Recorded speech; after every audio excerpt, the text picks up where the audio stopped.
Friends are one of the most seriously unserious aspects of our lives. They're very important for one's quality of life, they're extremely important for mental health, and yet when you actually hang out with your friends, there's a certain unseriousness about it. Usually. Obviously sometimes you'll have deep important moments, but on the day-to-day you're kinda just vibing. But is there something we're missing when it comes to friendship? I keep coming across these videos on YouTube of people talking about how they have no friends. Despite how connected we've become through the internet, it seems like there's less and less actual interactions. Well, you know the saying, modern problems require us to go back in time thousands of years earlier to help us figure out a solution. Really though, friendship is kind of a universal thing, so maybe we could learn something by looking at how people of ancient times looked at friendship, specifically through our friend, Plato. We find ourselves in the Platonic dialogue known as the Lysis. We have quite a cast of characters, with Socrates being our main guide as usual, and really, the actual discussion of friendship happens roughly halfway through. Socrates is at this festival talking with two friends, Lysis and Menexenus. Try saying that name 5 times fast. Socrates admits look, a lot of people love a lot of things. Gold, food,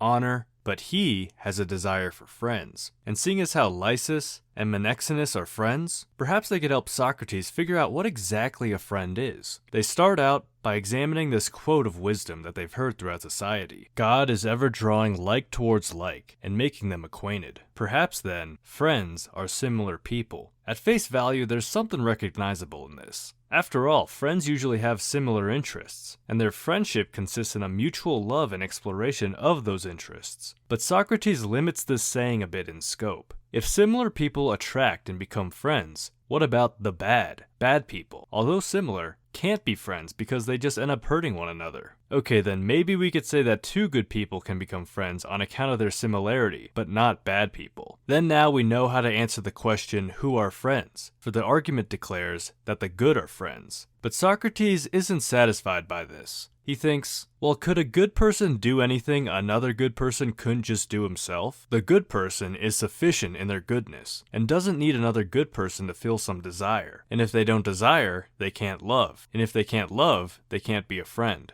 What place then is there for friendship, if good men have no need of one another? Thus, the hypothesis that friendships are between similar people is dead to the group. But I think they're a bit too hasty personally in this conclusion. The good person may be self-sufficient in their personal life, but not fully sufficient in one of our lives' long-term projects. For example, volunteering. Sure, you're able to sufficiently fill the role of a volunteer, but you usually volunteer to tackle a great issue, and help along the way is always appreciated. Sometimes one's individual good is insufficient to tackle large projects in our lives, and that's where a friend can come in. But anyway, they consider this option dead, so what's next? Perhaps the inverse is true, that friendship is actually between opposites, or people who are dissimilar. That the idea of friendship existing between similars is not the truth, but the very reverse of the truth, and that the most opposed are the most friendly, for that everything desires not like, but that which is most unlike. Okay, face value intuitively, what do you guys think of this? I lean more towards the similarities hypothesis. However, that's mainly similarities in hobbies and interests. I do think though that opposites attract in terms of personality or temperament. I actually just finished watching Butch Cassidy and the Sundance Kid, rest in peace Robert Redford, and here you have two really good friends who differ quite a lot in their personality, and yet they have the similar interests in being robbers, so there's that. Unfortunately, the Socrates squad does not linger on this hypothesis very long. After all, if opposites are friends, the opposite of a friend is an enemy, and how does it make sense that the enemy and the friend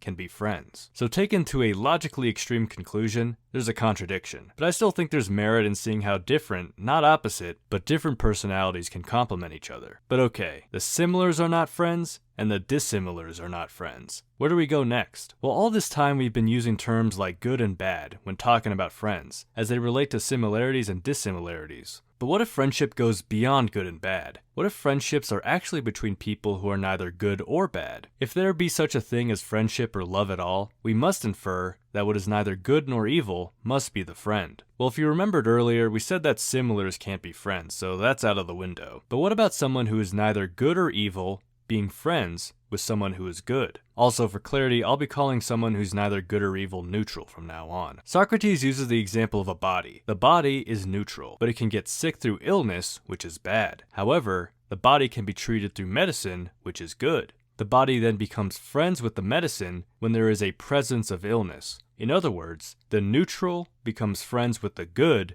in the presence of bad. Then that which is neither good nor evil becomes the friend of good, by reason of the presence of evil. All this disconnected medical talk is a bit weird though, when talking about friends. So let's try to conjure up a more personal example. Let's say you're that neutral person, neither good nor evil, but there's a problem in your life, an evil, the stress of your job. However, there's that person at work who is super nice and helps you get through the day. That person is good. You attract to that person. You want to become friends with them because of the presence of the bad, i.e. the stress of that job. Now the team also makes a note that the evil can't infect the neutral yet, and turn that neutral thing evil. The stress of your job can also turn you evil, but simply the presence of the evil is there, and yet you must remain neutral in need of the good. But we have an objection. And if you've been zoning out for the last section because it was pretty abstract, you might want to jump back in for this. Socrates notices, hey, in our little scheme here, the neutral is only going to be friends with the good for the purposes of combating that evil. But if you got rid of that evil, would the two remain friends? Is friendship then solely determined upon some cause? That which is only dear to us for the sake of something else is improperly said to be dear. But the truly dear is that in which all these so-called dear friendships terminate. Are friendships determined by some future goal to be achieved? Well, I think it depends on the goal. If you and another are working on some project, and that project has a definite end, and you wouldn't be spending time together if not for that end, then perhaps that friendship is just reliant upon that project. For example, school group projects. You get paired up with some random other classmate you didn't talk to in order to knock something out. Once that's done, you almost revert back to being strangers. However, sometimes our goals in life are lifelong. I want to have healthy relationships with people I could grow with. That's a goal, and yet there's no end to that goal, except upon my death. So I guess you could argue that the friendships terminate upon my death, but at that point, what does it matter? But what do you think? Consider your friendships now. Is there really an end goal you have in mind with them? Probably not. Still, it seems to Socrates and the gang that they can't get out of this and can't find a true definition of what a friend is. They've went through quite a lot and haven't seemed to find a satisfactory answer. And that's actually Plato's ultimate conclusion in quotes, that he can't define the true nature of friendship. However, this dialogue ends in a very interesting way that I really think people are missing. These are the last words in the dialogue from Socrates. O Menexenus and Lysis, how ridiculous that you two boys, and I,